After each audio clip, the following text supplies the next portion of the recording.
When you're a war journalist, you see a lot of horrible stuff. All the stories I've done, I've seen the absolute worst of humanity. But I've also gotten to see the best. 6 years ago, I saw him, the greatest, most mysterious hero of our time, up close in action.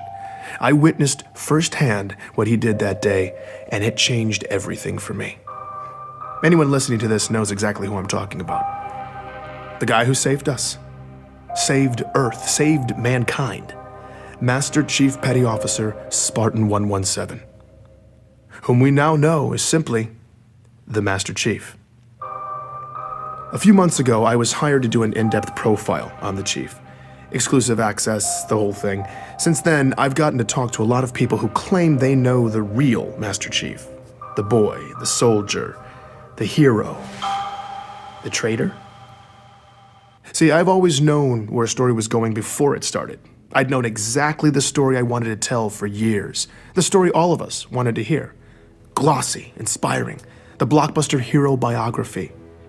That's all this was supposed to be. But the truth isn't always that clean. When I pulled that first loose thread, something broke. Now everything is caving in, and I find myself stuck with all these ugly questions I never intended to ask. Fabricated histories? People who aren't who they say they are? Cover-ups of cover-ups? That steady drumbeat of theories that used to sound insane, now they don't seem so out there. And these disturbing rumors, reports of anomalies. Something big is happening in deep space, and I can't even corroborate a single fact about one man's life. It's clear to me now. I can't fix the pretty story, but maybe I can break the ugly one. For the first time in my career, I can honestly say I don't know the shape of where this is going. And in fact, the possibilities have me lying awake at night, but I believe we all deserve to know the real story. We need to know where this leads. I know I do. So I find myself back at the beginning. Who is the Master Chief? Where does he come from? And is he keeping us safe? Join me as I hunt the truth about the Master Chief.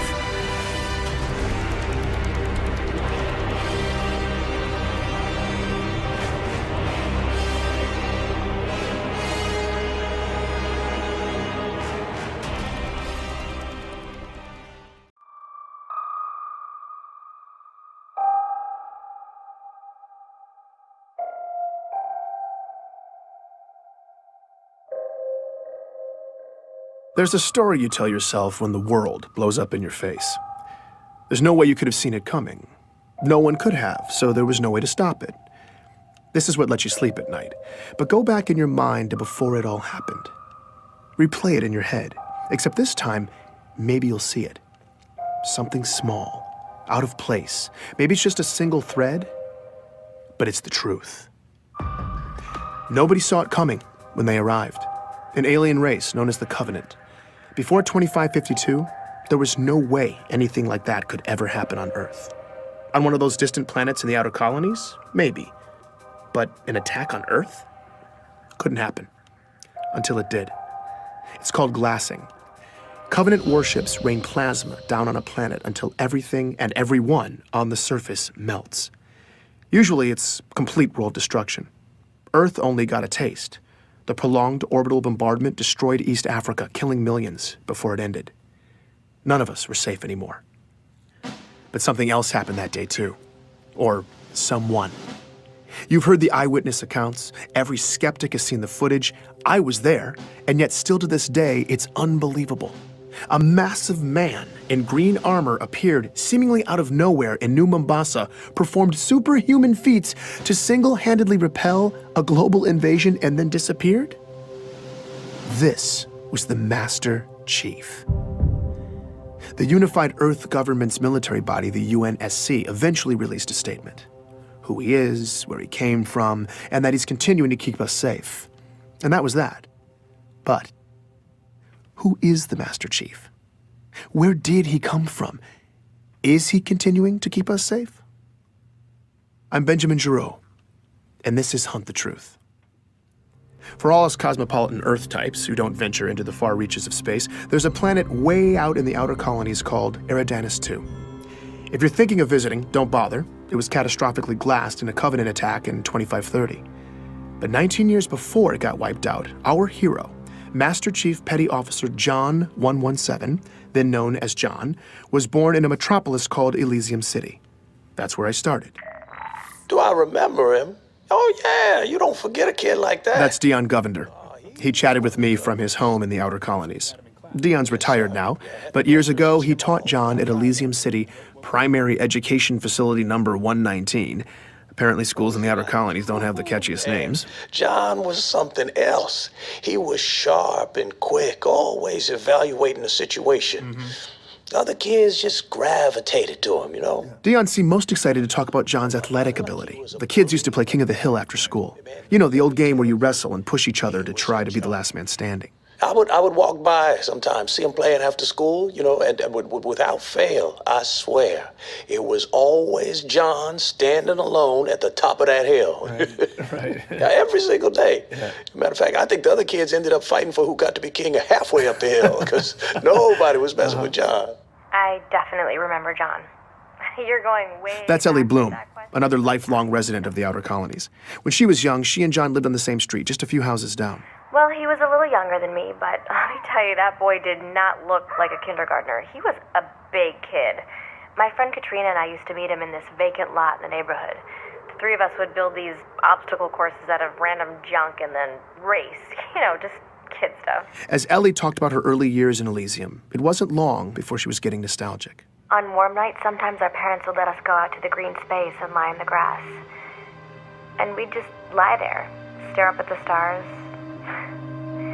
It was a nice place to grow up. Finding Ellie was a huge win for me. When a planet's been glassed, tracking down former residents can be damn near impossible. Any records kept locally, paper, hardened data storage, even human memories, after a full-scale glassing, they're just gone. Thankfully, though, the Office of Naval Intelligence, or ONI, had furnished me with a list of interviewees.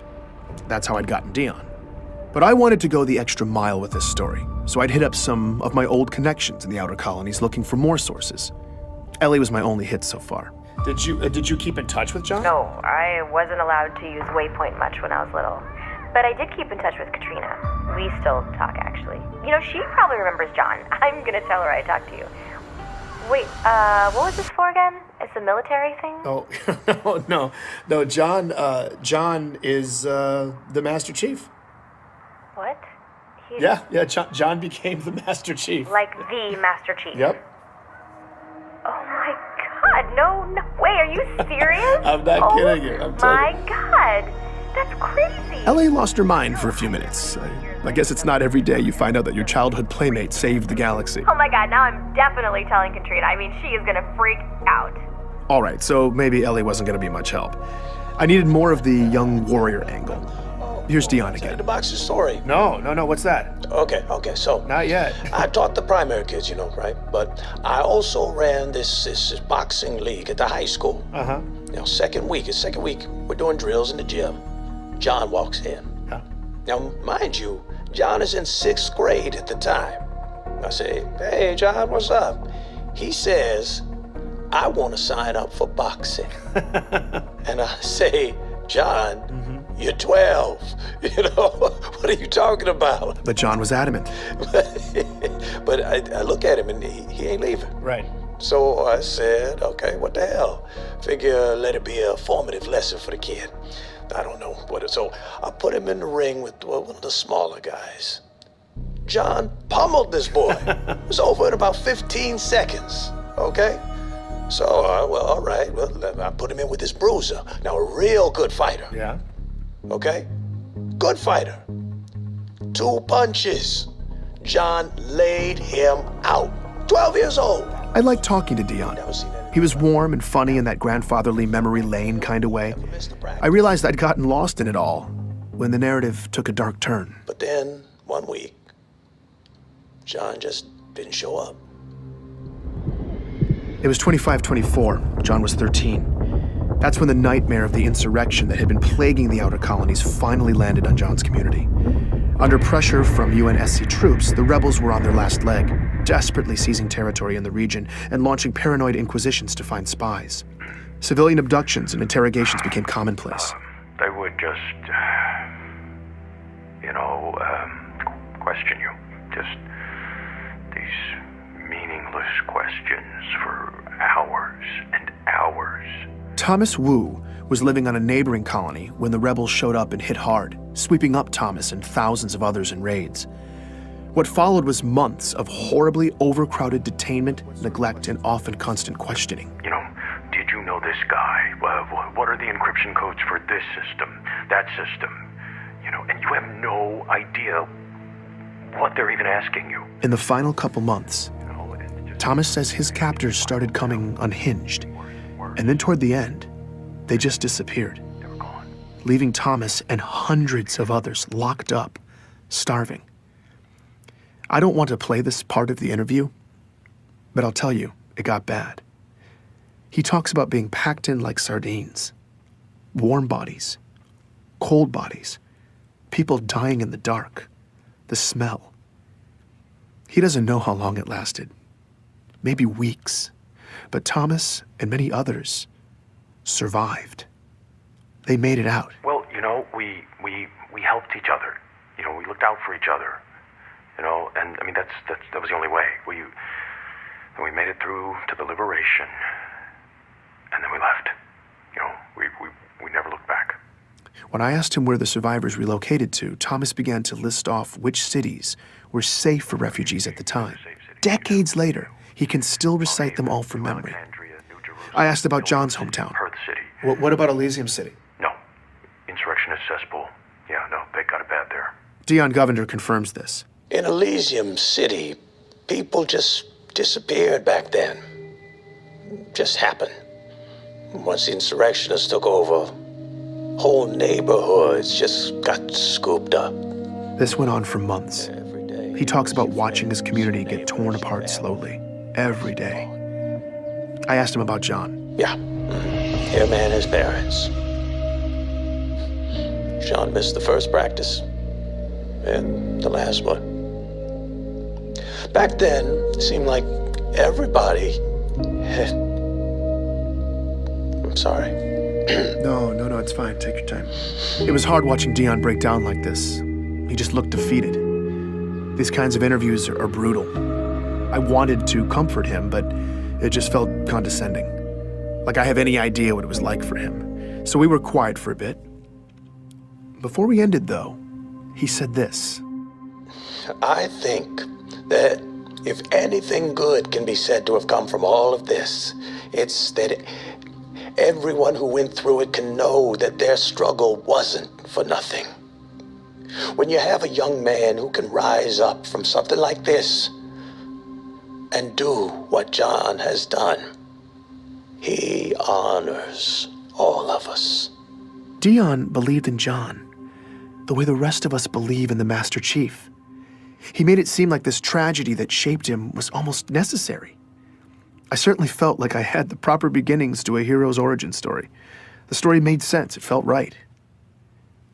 Sometimes you have to go back, though. Look again, because maybe you'll see something small, out of place, that single thread. Later that evening, after my interview with Dion, I was pretty drained, so I spent some time sifting through a bunch of file boxes. I'd paid this scavenger in the outer colonies to dig around and send over any Elysium City documents she could find. The only local government records left were hard copies, but I took them anyway. I was sorting through a messy box of local census registries when I stumbled across John's name. One line of basic information, printed out in black and white. That's when I saw it. A single letter next to his name. D. I was staring at an official document that said quite plainly that in 2517, John died at 6 years old. Please join me for the next episode of Hunt the Truth.